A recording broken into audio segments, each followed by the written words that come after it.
नमस्कार दोस्तों, स्वागत है आपका हिंदी कार्टून सुनो पर। आज की कहानी है दोपहर का खाना। एक ऐसी कहानी जो हमें घर के भीतर की जिम्मेदारियों, रिश्तों और समझदारी के महत्व को सिखाती है। कहानी की शुरुआत होती है रसोई से, जहां सुबह का नाश्ता समाप्त होते ही नेहा रसोई में आती है। तभी उसकी जेठानी श्वेता उसे दोपहर के खाने की तैयारी करने के लिए कहती है। नेहा नाराजगी जताते हुए कहती है कि हर वक्त उसे ही काम क्यों करना पड़ता है। उसने सुबह का नाश्ता बनाया था और अब दोपहर का खाना भी उसी के हिस्से में आ गया। श्वेता ने उसे याद दिलाया कि उनकी आपसी सहमति के अनुसार नेहा सुबह का नाश्ता संभालेगी और श्वेता रात का खाना। लेकिन नेहा को लगता है कि बर्तन धोने से लेकर सब्जियां काटने तक सब उसी के जिम्मे आ गया है। इसी बीच उनकी सास पारुल बहुओं की बहस सुनकर बीच बचाव करने पहुंचती है। पारुल दोनों बहुओं को शांत कराती है और उन्हें उनकी जिम्मेदारियों की याद दिलाती है। श्वेता भी नाराजगी जताती है कि उसे शाम की चाय तक अकेले बनानी पड़ती है और कई बार उसका योगदान अनदेखा रह जाता है। नेहा और श्वेता के बीच समझौते की कोशिश करते करते पारुल को थक जाती है।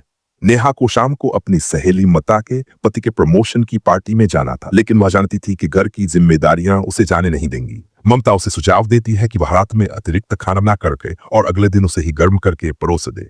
नेहा को यह आइडिया पसंद है।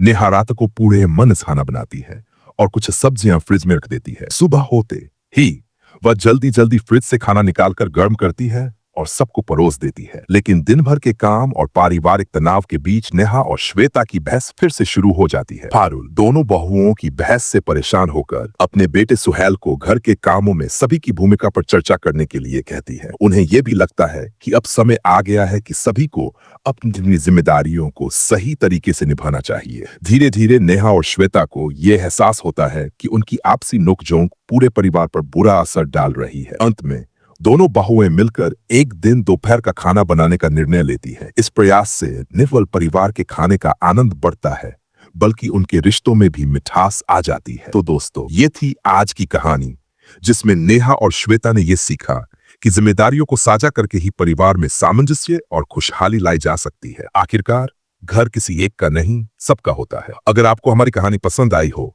तो इसे लाइक करें, शेयर करें और चैनल हिंदी कार्टून सुनो को सब्सक्राइब करना न भूलें। ऐसी ही मजेदार और सीख भरी कहानियों के लिए हमारे साथ बने रहें। धन्यवाद।